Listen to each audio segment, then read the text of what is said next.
It's a fine Saturday morning, hindi na umulan, gloomy lang, so it's a perfect time to go out, sweat it out, do your grind, all the yada yada yadas. But before I forget, nako, tapon muna tayo ng basura. Good boy kasi, okay? So ako yan, pagkatapos na magtapon ng basura, hindi naman siguro ako mukhang basura.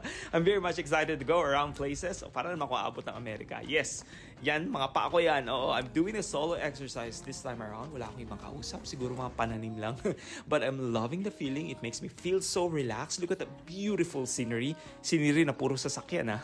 Pero I started it sa aming very spacious parking area. Yes, lahat na nakikita nyo, sasakyan ko yan.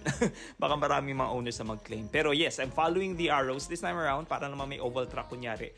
And yes, I'm doing this on a routinary basis. Kasi alam nyo, last year, I got sick. Of course, I've already fully recovered from that. But it gave me that deeper understanding about what a healthy lifestyle is. That's of course maintaining a physical and very active lifestyle, balancing that with the right kind of nutrition and diet para iwas stress. Ayaw mo nang kabahan pa kung ano mangyayari sa sarili mo. Alright, time check, it's 7:36 in the morning. So I started at 7:13, so that's about 26 minutes of running around. Pretty good enough.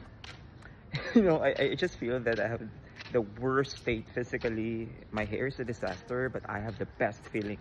It's always like this kung matatapos ka ng exercise. So let's do it again tomorrow, some other day. Yeah. Pero pahinga muna ako. Bye!